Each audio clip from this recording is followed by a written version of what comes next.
এই পৃথিবীর মানুষ যদি শ্রেষ্ঠ আদর্শ রাজনীতিবিদ হিসেবে কাউকে দেখতে চায়, মুহাম্মদুর রাসূলুল্লাহর রাজনীতিকে আদর্শ করে যদি কোন দল রাজনীতি করে, সেই দলের নাম কি সেটা আমি জানতে চাই না, কিন্তু গ্যারান্টি দিতে পারি মুহাম্মদুর রাসূলুল্লাহর আদর্শ মেনে নিলে তাদের ক্ষমতা এই পৃথিবীতে থেকে কোন পরাশক্তি আর কোন কালো শক্তি সমূলে বিনাশ করতে পারবে না, পারবে না, পারবে না ইনশাআল্লাহ।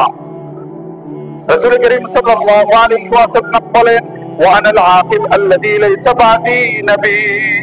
তিরমিজি শরীফের হাদিসের এই শব্দে আমাদেরকে আল্লাহ রাসূল বলে গিয়েছেন, আমি হলাম ওই নবী যেই নবী সবার পরে এসেছি, যেই নবী খাতামুন নবিয়্যিন আল্লাযী লাইসা বাদি নবী, আমার পরে পৃথিবীতে আর কোন নবী আসবে না।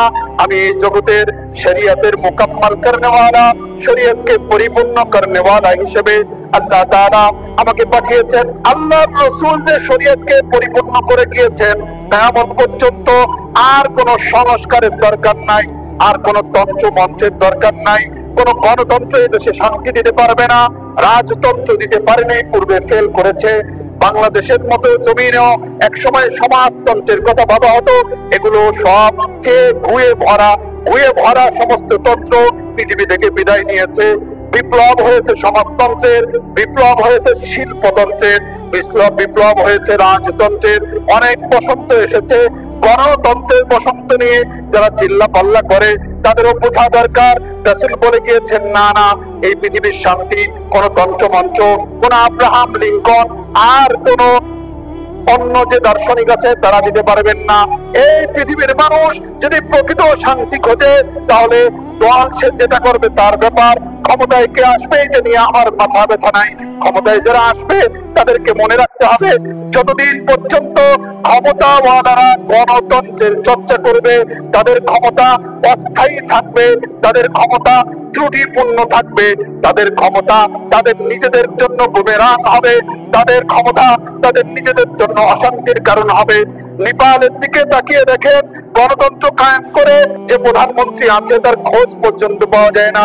গণতন্ত্রের ধ্বজাধারী এই নেপালের প্রধানমন্ত্রী, সে অনেক বেশি বড়াই দেখাইতো, অনেক বেশি তার ক্ষমতা দেখাইতো।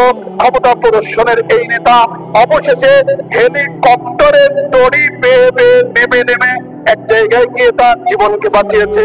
অর্থমন্ত্রীকে লোকেরা পিটিয়ে গায়ে সমস্ত পোশাক খুলে নর্দমার মধ্যে ফেলে দিয়েছে।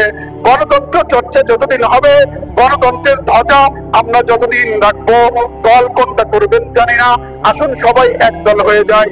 আমার মেসেজ সবসময় একরকম, আমরা কোন দল বুঝি না, মত বুঝি না, কোন নেতা বুঝতে চাই না।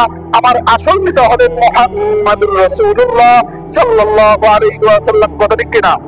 রাজনৈতিক প্ল্যাটফর্মে যদি পৃথিবীর কোন সিংহ পুরুষ আপনি দেখতে চান, রাজনৈতিক প্ল্যাটফর্মে শূন্য থেকে একটা ফাঁকা থেকে বসবাসের অযোগ্য এক শহর, যে শহরে গেলে মানুষের অসুস্থ হয়ে যাওয়ার সমূহ সম্ভাবনা থাকতো, সেই শহরকে আজও পর্যন্ত যার বরকতের কারণে পৃথিবীর সেরা বসবাসযোগ্য শহর মদিনাতুল মুনাওয়ারাকে যিনি মুনাওয়ার করেছেন, যিনি আলোকিত করেছেন, সারা পৃথিবীর যিনি আলোক পত্রিকা, সারা পৃথিবীর যিনি দেখিয়ে গিয়েছেন রাজনীতি কাকে বলে, সমাজনীতি কাকে বলে। এই পৃথিবীর মানুষ যদি শ্রেষ্ঠ আদর্শ রাজনীতিবিদ হিসেবে কাউকে দেখতে চায়, মুহাম্মদুর রাসূলুল্লাহর রাজনীতিকে আদর্শ করে যদি কোন দল রাজনীতি করে, সেই দলের নাম কি সেটা আমি জানতে চাই না, কিন্তু গ্যারান্টি দিতে পারি মুহাম্মদুর রাসূলুল্লাহর আদর্শ মেনে নিলে তাদের ক্ষমতা এই পৃথিবীতে থেকে কোন পরাশক্তি আর কোন কালো শক্তি সমূলে বিনাশ করতে পারবে না, পারবে না, পারবে না ইনশাআল্লাহ।